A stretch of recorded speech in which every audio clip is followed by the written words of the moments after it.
ത്രിയേക ദൈവത്തിന് സ്തുതി. ഭാഗ്യവചന ധാരയിലേക്ക് ഏവർക്കും സ്വാഗതം. അത് നമ്മുടെ കർത്താവാകുന്നു. യോഹന്നാന്റെ സുവിശേഷം 21:7.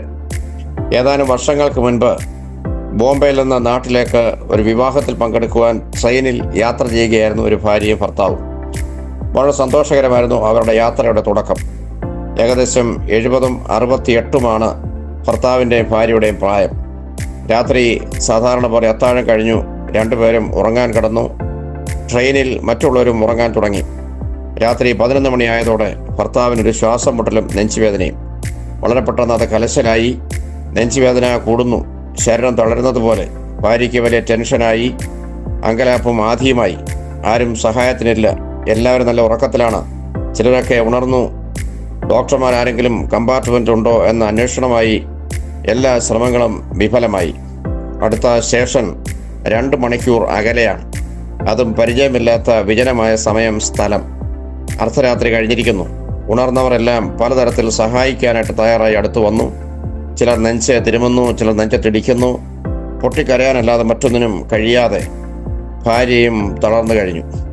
ഏകദേശം അരമണിക്കൂർ കഴിഞ്ഞപ്പോഴേക്കും ഭാര്യയുടെ മടിയിലേക്ക് തല ചായ്ച്ച് ഭർത്താവ് എന്നേക്കുമായി യാത്രയായി. വിവരം കാട്ടുതീ പോലെ ട്രെയിൻ മുഴുവൻ അറിഞ്ഞു. TTRമാരും സെക്യൂരിറ്റി സ്റ്റാഫുമെല്ലാം എത്തിച്ചേർന്നു. അടുത്ത സ്റ്റേഷനിൽ മൃതശരീരം ഇറക്കുവാൻ ഏർപ്പാട് ചെയ്തു. കാരണം മൃതശരീരവുമായി യാത്ര ചെയ്യുവാൻ റെയിൽവേക്ക് നിയമം അനുവദിക്കുന്നില്ല. ഈ അസമയത്ത് എന്തു ചെയ്യും? എങ്ങനെ നാട്ടിലെത്തും? മക്കളടുത്തില്ല, സഹോദരങ്ങളില്ല, ബന്ധുമിത്രാദികൾ, പ്രിയപ്പെട്ടവർ ആരുമില്ല.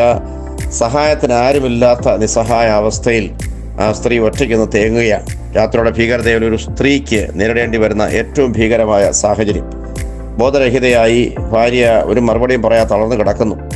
വളരെ പെട്ടെന്ന് 2 ചെറുപ്പക്കാർ 2-3 കമ്പാർട്ട്മെൻറ്റുകൾക്ക് അപ്പുറത്ത് നിന്ന് വിവരമറിഞ്ഞ് വളരെ പെട്ടെന്ന് കടന്നു വരുന്നു.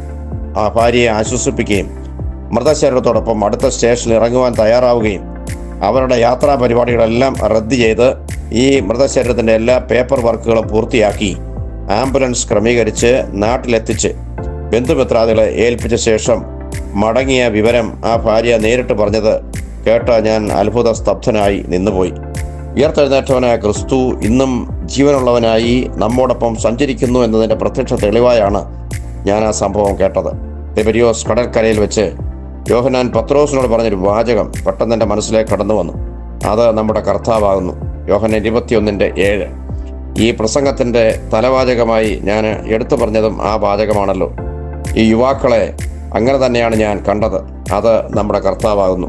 ഉയർത്തെഴുന്നേറ്റ കർത്താവ് തിബരിയോസ് കടൽക്കരയിൽ പ്രത്യക്ഷപ്പെട്ട് രാത്രി മുഴുവൻ അധ്വാനിച്ചിട്ടും ഒന്നും ലഭിക്കാതെ നിരാശിതരായ ശിഷ്യന്മാരോട് വലതുവശത്തേക്ക് മാറ്റി വല വീശുവാൻ ആവശ്യപ്പെട്ടപ്പോൾ സമർത്ഥമായ മീൻകൂട്ടം ലഭിച്ച് അവർ സന്തോഷത്താൽ നിറയുന്നു. ആ സമയത്താണ് യോഹന്നാൻ ശ്ലീഹ പത്രോസിനോട് വിളിച്ചു പറയുന്നത് അത് നമ്മുടെ കർത്താവാകുന്നു എന്ന്.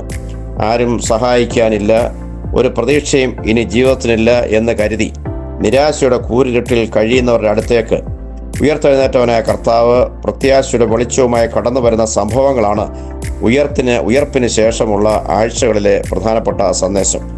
മുകളിൽ പറഞ്ഞ സംഭവത്തിലെ ചെറുപ്പക്കാർ ജീവിക്കുന്ന ക്രിസ്തുവിൻ്റെ പ്രതിനിധികളല്ലാതെ മറ്റാരും അല്ല. മനസാക്ഷിയിൽ ദൈവസ്നേഹത്തിൻ്റെ ഉറവ പറ്റാത്ത വെളിച്ചത്തിൻ്റെ മക്കൾ ക്രിസ്ത്യാനികളെക്കാൾ ക്രിസ്തുവിനെ സാക്ഷിക്കുന്നവരായി നമ്മുടെ ചുറ്റുമുണ്ട് എന്നത് നാം ലജ്ജയോടെയെങ്കിലും തിരിച്ചറിയേണ്ട വസ്തുതയാണ്.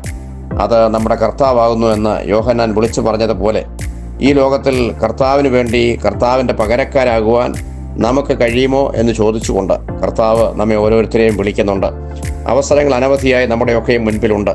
പലപ്പോഴും നമ്മൾ കണ്ടില്ല എന്നടിച്ച് രക്ഷപ്പെടാൻ ശ്രമിക്കുകയല്ലേ എന്ന് ചിന്തിക്കണം. അത് നമ്മുടെ കർത്താവാകുന്നു എന്ന് ഈ ലോകത്തിൽ ആരെങ്കിലും നമ്മെ നോക്കിക്കൊണ്ട് ഒരു സാക്ഷ്യം പറയുവാൻ ഇടയായാൽ ഉയർത്തെഴുന്നേറ്റ കർത്താവ് സന്തുഷ്ടനാവുകയാണ്. ആ സന്തുഷ്ടിക്ക് അർഹരാകുവാൻ നമുക്ക് കഴിയട്ടെ എന്ന് ആശംസിക്കുന്നു. ദൈവം നമ്മെ അനുഗ്രഹിക്കട്ടെ. നന്ദി, നമസ്കാരം.